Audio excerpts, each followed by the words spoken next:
دوستو آج ہم آپ کو ایک ایسے شخص کی داستان سنانے لگے ہیں جس کی غداری نے تاریخ کے پردوں کو خون سے ایسے رنگین کیا کہ رہتی دنیا تک لوگ اس کی غداری کو یاد کرتے رہیں گے اور معصوم بچوں اور عورتوں کے قتل عام پر آنسو بہاتے رہیں گے۔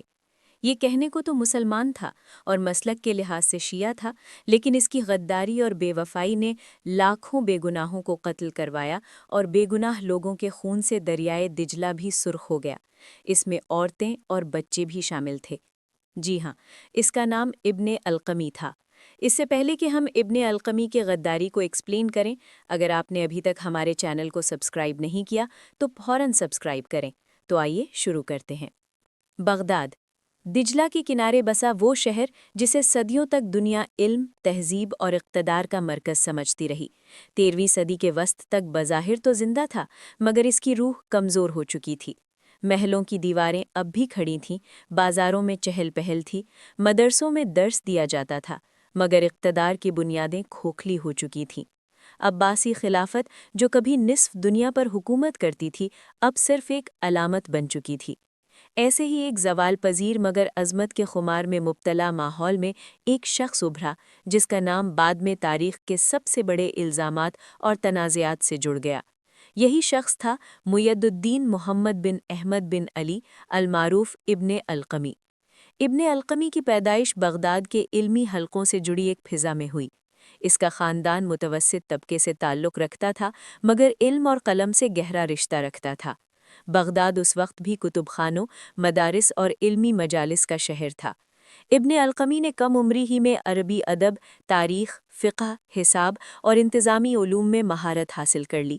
وہ محض ایک عالم نہیں تھا، بلکہ ایک ذہین منتظم بھی تھا، جو ریاستی معاملات کو محض جذبات نہیں بلکہ حساب، توازن اور حکمت عملی سے دیکھتا تھا۔ یہی خصوصیت آگے چل کر اس کے عروج کا سبب بنی اور اسی نے اسے زوال کا نشان بھی بنا دیا۔ عباسی خلافت کے آخری دور میں دربار سیاست کا گڑھ بن چکا تھا۔ وزراء، امراء، فوجی سردار اور خلیفہ کے قریبی مشیر ایک دوسرے کے خلاف سازشوں میں مصروف رہتے تھے۔ خلیفہ المعتصم باللہ، جو اس دور کا آخری عباسی خلیفہ ثابت ہوا، ذاتی طور پر نیک دل مگر سیاسی طور پر کمزور حکمران تھا۔ وہ سلطنت کو ایک روایت کے طور پر دیکھتا تھا، ایک ایسی امانت جو خود بخود چلتی رہے گی، جبکہ حقیقت یہ تھی کہ ریاست کو مضبوط قیادت، فیصلہ کن سوچ اور خطرات کی صحیح پہچان کی اشد ضرورت تھی۔ ابن القمی نے ابتدا میں دربار میں ایک معمولی عہدے سے کام شروع کیا، مگر اس کی تحریری صلاحیت، سفارتی انداز اور پیچیدہ معاملات کو سلجھانے کی مہارت نے جلد ہی اسے ممتاز کر دیا۔ وہ ایسے وقت میں ابھرا جب عباسی خزانہ خالی ہو رہا تھا، فوج تنخواہوں سے محروم تھی اور صوبائی حکمران مرکز کو خاطر میں نہیں لاتے تھے۔ ابن القمی نے حسابی نظم و ضبط، مالی اصلاحات اور انتظامی کنٹرول پر زور دیا۔ اس کا ماننا تھا کہ ایک کمزور ریاست کو جذباتی فیصلوں نہیں بلکہ حقیقت پسند حکمت عملی کی ضرورت ہوتی ہے۔ جوں جوں ابن القمی کا اثر بڑھتا گیا، اس کے مخالفین بھی پیدا ہوتے گئے۔ دربار کے کئی امراء اسے خطرہ سمجھتے تھے، کیونکہ وہ روایتی درباری خوشامد کے بجائے تلخ سچ بولنے کا عادی تھا۔ وہ خلیفہ کو یہ باور کرواتا رہا کہ خلافت کا سب سے بڑا خطرہ باہر نہیں بلکہ اندر ہے، کمزور فوج، بدعنوان انتظامیہ اور خود فریبی۔ مگر عباسی دربار کا مزاج ایسا ہو چکا تھا کہ خوشامد کرنے والے زیادہ مقبول اور حقیقت بتانے والے مشکوک سمجھے جاتے تھے۔ ابن القمی کے مذہبی پس منظر کو بھی اس کی شخصیت کے ساتھ جوڑا گیا۔ وہ شیعہ مکتب فکر سے تعلق رکھتا تھا اور یہی حقیقت بعد میں اس کے خلاف سب سے بڑا ہتھیار بنی۔ اس دور میں بغداد میں فرقہ وارانہ تناؤ پہلے ہی موجود تھا۔ سنی اکثریت، شیعہ اقلیت اور مختلف مذہبی اور فقہی گروہ ایک نازک توازن میں جی رہے تھے۔ ابن القمی کی ترقی کو بعض حلقوں نے محض قابلیت کے بجائے سازش کے تناظر میں دیکھنا شروع کر دیا، حالانکہ اس کے عروج میں سب سے بڑا کردار اس کی ذہانت اور انتظامی قابلیت کا تھا۔ جب وہ وزیر اعظم کے منصب تک پہنچا تو عباسی خلافت عملاً ایک کمزور ریاست بن چکی تھی۔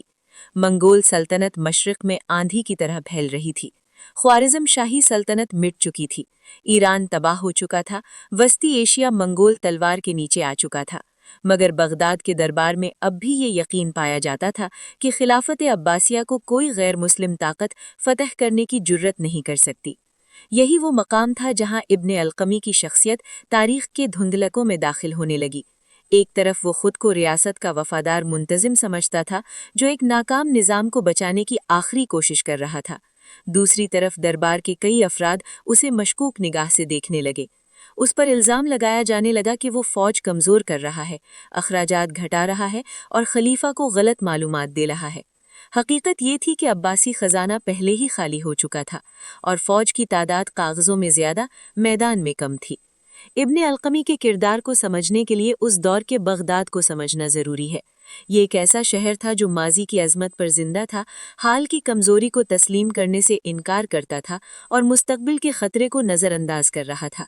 ابن القمی اسی شہر کا بیٹا تھا، اسی نظام کا حصہ تھا اور اسی کے بوجھ تلے دب کر فیصلے کر رہا تھا۔ جب ابن القمی وزارت عظمیٰ کے منصب پر فائز ہوا تو بغداد بظاہر امن کا گہوارہ دکھائی دیتا تھا، مگر حقیقت میں یہ ایک خاموش طوفان سے پہلے کی خاموشی تھی۔ عباسی خلافت کے محلوں میں چراغ روشن تھے، دربار میں شعراء قصیدے پڑھتے تھے، قاضی عدالتوں میں فیصلے صادر کرتے تھے، مگر ان سب کے پیچھے ایک ایسا نظام کھڑا تھا جو اپنی طاقت، وقار اور خوف کھو چکا تھا۔ ابن القمی اس نظام کا سب سے ذہین مگر سب سے تنہا کردار تھا۔ وہ جانتا تھا کہ خلافت کا جسم زندہ نظر آ رہا ہے، مگر اس کی رگوں میں طاقت کا خون کم ہو چکا ہے۔ وزارت سنبھالتے ہی ابن القمی نے سب سے پہلے خزانے کی حالت کا جائزہ لیا۔ اسے معلوم ہوا کہ برسوں کی بد انتظامی، شاہی عیش و عشرت اور فوجی نااہلی نے ریاست کو معاشی طور پر مفلوج کر دیا ہے۔ فوج کے کاغذی دستے ہزاروں میں تھے، مگر حقیقت میں ان میں سے اکثر صرف تنخواہیں وصول کرنے کے نام تھے۔ سپاہی بکھرے ہوئے، تربیت سے محروم اور قیادت سے نالاں تھے۔ ابن القمی نے اصلاحات شروع کی جن میں جعلی فوجی رجسٹروں کی چھانٹی، غیر ضروری اخراجات میں کمی اور نظم و ضبط قائم کرنا شامل تھا۔ یہی اقدامات بعد میں اس کے خلاف سب سے بڑے الزامات بنے۔ دربار کے امراء اور فوجی سردار ان اصلاحات سے ناخوش تھے۔ انہیں یہ محسوس ہونے لگا کہ ان کے مفادات خطرے میں پڑ گئے ہیں۔ چنانچہ دربار میں سرگوشیاں شروع ہو گئیں کہ وزیر فوج کو کمزور کر رہا ہے، خلیفہ کی طاقت گھٹا رہا ہے اور خلافت کو دانستہ ناتواں بنا رہا ہے۔ خلیفہ مستعصم خود نیک نیت تھا، مگر اس کے ارد گرد ایسے مشیر زیادہ تھے جو حقیقت سے زیادہ خوش فہمی کو ترجیح دیتے تھے۔ وہ بغداد کو اب بھی محفوظ شہر سمجھتے تھے جسے محض خلافت کا نام ہی بچا لے گا۔ اسی دوران مشرق میں ایک نئی طاقت پوری قوت سے ابھر رہی تھی۔ منگول سلطنت جو چنگیز خان کے ہاتھوں قائم ہوئی تھی، اب اس کے پوتے ہلاکو خان کی قیادت میں اسلامی دنیا کے دروازے تک پہنچ چکی تھی۔ خوارزم، بخارا، سمرقند، نیشاپور، رے اور ہمدان سب مٹ چکے تھے۔ یہ خبریں بغداد تک پہنچ رہی تھیں، مگر دربار انہیں دور دراز علاقوں کی کہانیاں سمجھ کر نظر انداز کر رہا تھا۔ ابن القمی ان خبروں کو محض اطلاعات نہیں بلکہ آنے والے وقت کی دستک سمجھتا تھا۔ اس نے خلیفہ کو بارہا سمجھانے کی کوشش کی کہ منگولوں کا طریقہ جنگ روایتی نہیں ہے، وہ صرف شہر فتح نہیں کرتے بلکہ تہذیبیں مٹا دیتے ہیں۔ وہ خوف کو ہتھیار بناتے ہیں اور مزاحمت کو عبرتناک انجام تک پہنچاتے ہیں۔ ابن القمی نے یہ بھی کہا کہ اگر بغداد نے حقیقت پسندانہ سفارتکاری اختیار نہ کی تو نتیجہ تباہ کن ہو سکتا ہے، مگر خلیفہ کے کانوں تک یہ باتیں یا تو پہنچتی ہی نہیں تھیں یا پہنچ کر درباری خوشامد میں دب جاتی تھیں۔ دربار کے اندر ایک اور محاذ بھی کھل چکا تھا۔ فرقہ وارانہ تناؤ اب سیاسی ہتھیار بننے لگا تھا۔ ابن القمی کے شیعہ ہونے کو بنیاد بنا کر اس کے خلاف فضا تیار کی گئی۔ اس پر یہ الزام لگایا گیا کہ وہ سنی خلافت کو کمزور کر کے شیعہ اثر بڑھانا چاہتا ہے۔ حالانکہ اس کے فیصلوں میں فرقہ واریت کے بجائے انتظامی منطق غالب تھی، مگر تاریخ میں اکثر نیت سے زیادہ نتیجہ دیکھا جاتا ہے، اور ابن القمی کے فیصلوں کے نتائج آنے والے طوفان سے جڑتے چلے گئے۔ اسی عرصے میں منگول سفارتکاری نے بھی بغداد کی طرف رخ کیا۔ ہلاکو خان نے عباسی خلیفہ کو خطوط ارسال کیے جن میں اطاعت، خراج اور منگول اقتدار کو تسلیم کرنے کا مطالبہ کیا گیا۔ یہ خطوط خلیفہ کے وقار پر ضرب تھے، دربار میں انہیں توہین سمجھا گیا اور جواب بھی غرور اور بے پرواہی سے دیا گیا۔ ابن القمی اس موقع پر بھی محتاط تھا۔ وہ جانتا تھا کہ یہ محض خطوط نہیں بلکہ آخری وارننگز ہے۔ اس نے خلیفہ کو سمجھایا کہ طاقت کا توازن بدل چکا ہے، مگر اس کی بات پھر نظر انداز کر دی گئی۔ یہیں سے ابن الالکمی کے کردار پر تاریخ کی سب سے بڑی بحث شروع ہوتی ہے۔ بعض روایات کے مطابق اسی دوران اس نے منگولوں سے خفیہ رابطہ کیا، انہیں بغداد کی کمزوریوں سے آگاہ کیا اور یقین دلایا کہ شہر اندر سے ٹوٹ چکا ہے۔ کچھ مورخین اسے صریح غداری قرار دیتے ہیں، جبکہ جدید محققین کا کہنا ہے کہ اس قسم کی روایات زیادہ تر بعد کے جذباتی رد عمل اور فرقہ وارانہ تاریخ نویسی کا نتیجہ ہے۔ حقیقت یہ ہے کہ بغداد کی کمزوریاں کسی ایک شخص کی مرہون منت نہیں تھیں، بلکہ دہیوں کی غفلت کا نتیجہ تھیں۔ ابن الالقمی کی تنہائی بڑھتی جا رہی تھی، دربار میں اس پر اعتماد کم ہو رہا تھا، فوجی سردار اس کے مخالف تھے اور خلیفہ خود فیصلہ کن قیادت سے قاصر تھا۔ ایک ایسا وزیر جو ریاست کو بچانے کی کوشش کر رہا تھا، اب ریاست کے بوجھ تلے دب چکا تھا۔ وہ جانتا تھا کہ اگر منگول حملہ ہوا تو بغداد دفاع کے قابل نہیں رہے گا، مگر اس کے پاس اختیار محدود اور وقت کم تھا۔ دوسری طرف ہلاکو خان کی تیاریاں مکمل ہو رہی تھیں۔ اس کی فوج نہ صرف عددی اعتبار سے مضبوط تھی، بلکہ نظم و ضبط، جنگی حکمت عملی اور نفسیاتی دباؤ میں بے مثال تھی۔ بغداد کی طرف پیش قدمی محض عسکری مہم نہیں تھی، بلکہ عباسی خلافت کے خاتمے کا منصوبہ تھی۔ منگول قیادت کے نزدیک بغداد ایک شہر نہیں بلکہ ایک علامت تھا، اور علامت کو توڑنا اصل مقصد تھا۔ 1257 عیسوی کے اواخر میں جب دجلہ کے کنارے سرد ہوائیں چلنے لگیں تو بغداد کے باشندوں کو اندازہ تک نہ تھا کہ یہ سردی صرف موسم کی نہیں بلکہ ایک عہد کے اختتام کی ہے۔ مشرق سے آنے والی خبریں اب افواہ نہیں رہی تھیں بلکہ حقیقت کا روپ دھار چکی تھیں۔ ہلاکو خان کی منگول فوجیں ایران کو رونتی ہوئی عراق کی سرحدوں تک پہنچ چکی تھیں۔ جو شہر کبھی عباسی خلافت کی باج گزار ریاستیں تھے، اب خاک کے ڈھیر بن چکے تھے۔ بغداد جو صدیوں سے خود کو دنیا کا مرکز سمجھتا آیا تھا، اب پہلی بار اپنے وجود پر لرز رہا تھا۔ ہلاکو خان محض ایک فاتح نہیں تھا، وہ منگول سلطنت کی اس سوچ کی نمائندگی کرتا تھا جس کے نزدیک طاقت کا مطلب مکمل اطاعت تھا اور مزاحمت کا مطلب مکمل فنا۔ اس کی فوج میں منگول، ترک، چینی اور وسطی ایشیائی جنگجو شامل تھے۔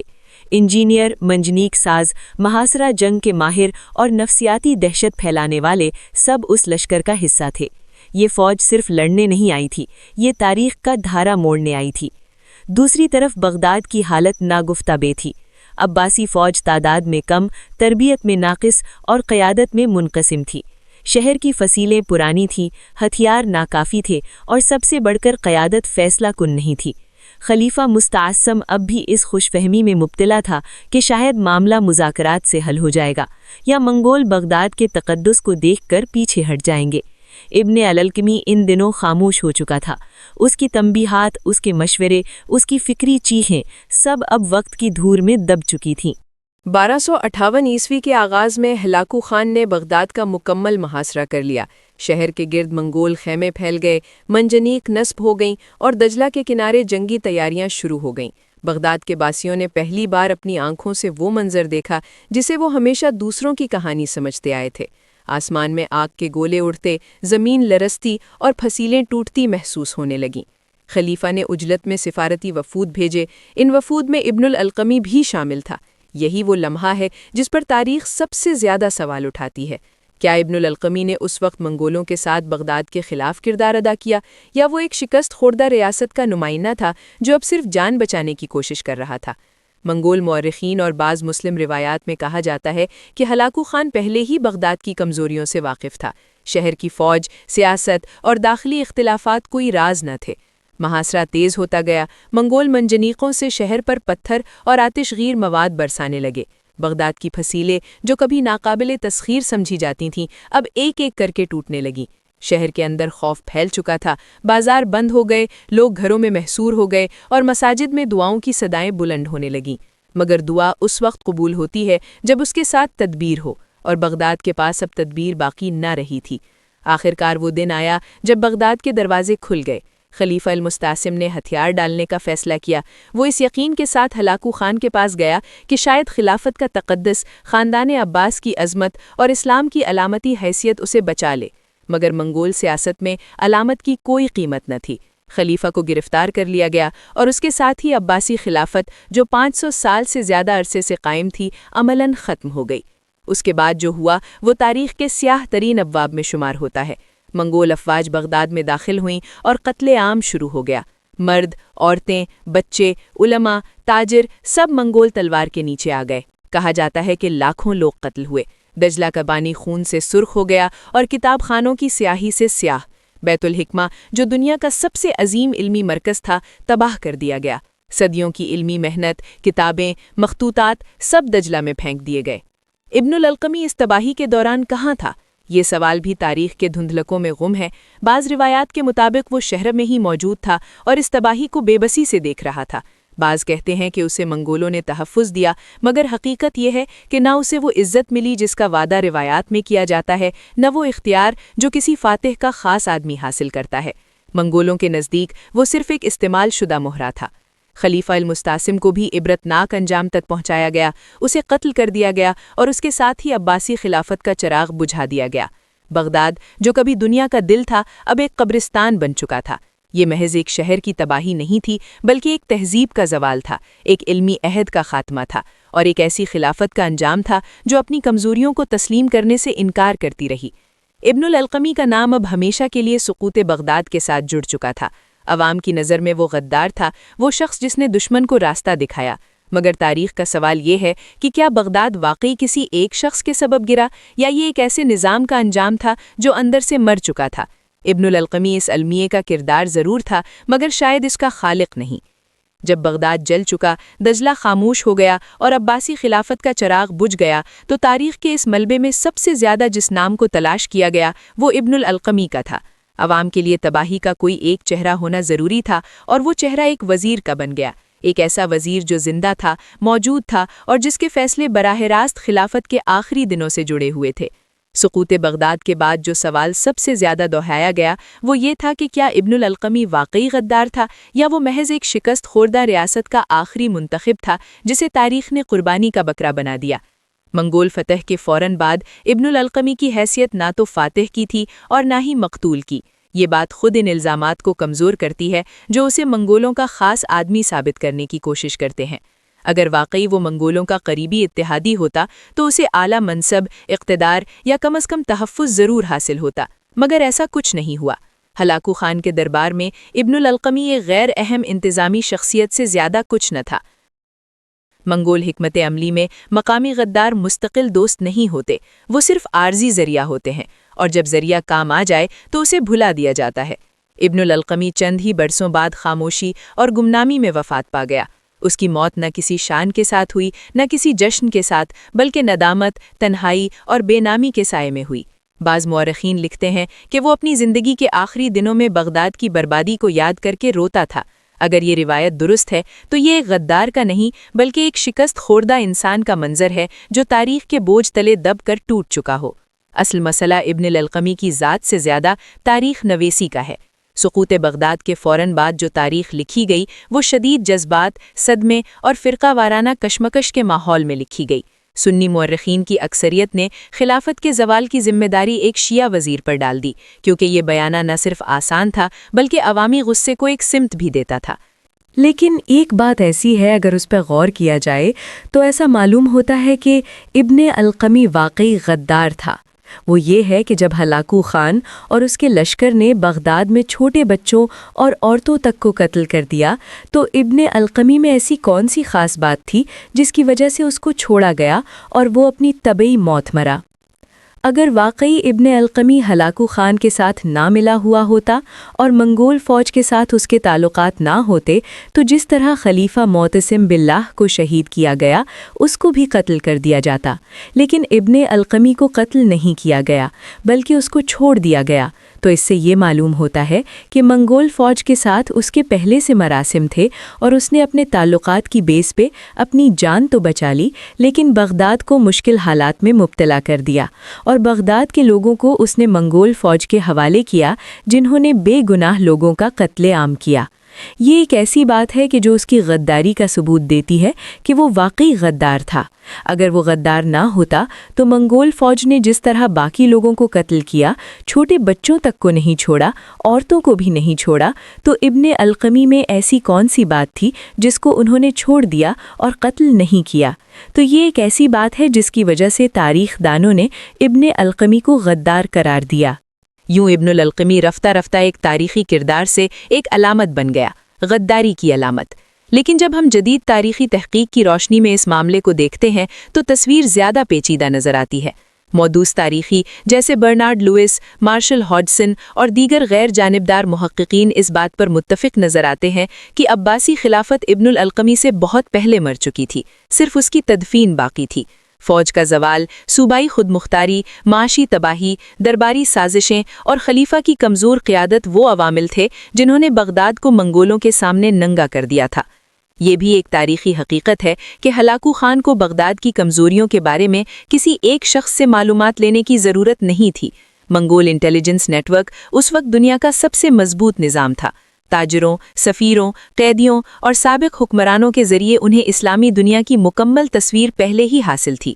بغداد کی فوج، سیاست اور داخلی اختلافات کوئی راز نہ تھے۔ یہاں ایک اور اہم نقطہ بھی سامنے آتا ہے۔ ابن الالقمی پر جو سب سے سنگین الزام لگایا جاتا ہے، یعنی فوج کی تعداد کم کروانا، وہ دراصل مالی اصلاحات کا نتیجہ تھا۔ جعلی سپاہیوں، غیر موجود لشکروں اور کاغذی رجسٹروں کو ختم کرنا کسی بھی ریاستی اصلاح کا بنیادی قدم ہوتا ہے، لیکن بدقسمتی سے جب انجام شکست کی صورت میں نکلے تو اصلاح بھی جرم بن جاتی ہے۔ ابن الالقمی کا سب سے بڑا جرم شاید یہ تھا کہ وہ اپنے وقت سے آگے سوچتا تھا، مگر ایک ایسے دربار میں جہاں سوچنا جرم اور خوشامد عبادت بن چکی تھی۔ اس نے خلیفہ کو آئینہ دکھانے کی کوشش کی، مگر آئینہ دیکھنے کی ہمت کسی میں نہ تھی۔ جب آئینہ ٹوٹا تو الزام آئینہ بنانے والے پر ڈال دیا گیا۔ تاریخ ہمیں یہ بھی سکھاتی ہے کہ کسی سلطنت کا زوال ایک دن میں نہیں ہوتا۔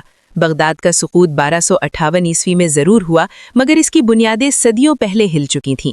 ابن الالقمی اس زوال کا معمار نہیں بلکہ اس کے آخری منظر کا کردار تھا، ایک ایسا کردار جسے تاریخ نے یا تو مکمل غدار بنا دیا یا مکمل مظلوم، جبکہ حقیقت ان دونوں کے بیچ میں کہیں ٹھہرتی ہے۔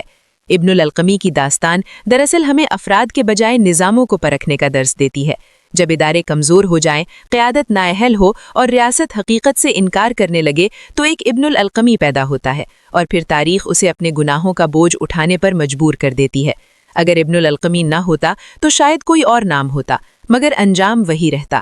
ڈاکیومنٹری کے اختتام پر ابن الالقمی ایک شخص نہیں بلکہ ایک سوال بن کر ہمارے سامنے کھڑا ہے۔ کیا وہ غدار تھا یا وہ تاریخ کا وہ سچ تھا جسے سننے سے سب نے انکار کیا؟ شاید اصل سوال یہ نہیں کہ ابن الالقمی کون تھا، بلکہ یہ ہے کہ بغداد کیوں گرا، اور اس سوال کا جواب ہمیں آئندہ زوال سے بچنے کا راستہ دکھا سکتا ہے۔ یہی وجہ ہے کہ ابن الالقمی کا نام آج بھی زندہ ہے، کیونکہ وہ ہمیں یہ یاد دلاتا ہے کہ سلطنتیں دشمن سے نہیں اپنی کمزوریوں سے گرتی ہیں، اور جب وہ گرتی ہیں تو تاریخ کسی ایک شخص کو منتخب کر کے اس پر پورا ملبہ ڈال دیتی ہے۔ دوستوں، آپ کو ابن الالقمی کی غداری کے متعلق یہ داستان کیسی لگی؟ اپنی رائے کا اظہار کمنٹ سیکشن میں ضرور دیجیے گا۔ اگر ویڈیو آپ کو پسند آئی ہو تو ویڈیو کو لائک اور شیئر کرنا ہرگز مت بھولیں۔ تاریخ اور جنرل نالج کے متعلق مزید معلوماتی ویڈیوز کو دیکھنے کے لیے ہمارے چینل کو سبسکرائب ضرور کریں اور بیل آئیکن کو بھی پریس کر دیں تاکہ نئی آنے والی ویڈیوز کو آپ دیکھ سکیں اور تاریخ اور جنرل نالج کے متعلق معلومات حاصل کر سکیں۔ ملتے ہیں اگلی ویڈیو کے ساتھ، تب تک کے لیے خدا حافظ۔ السلام علیکم۔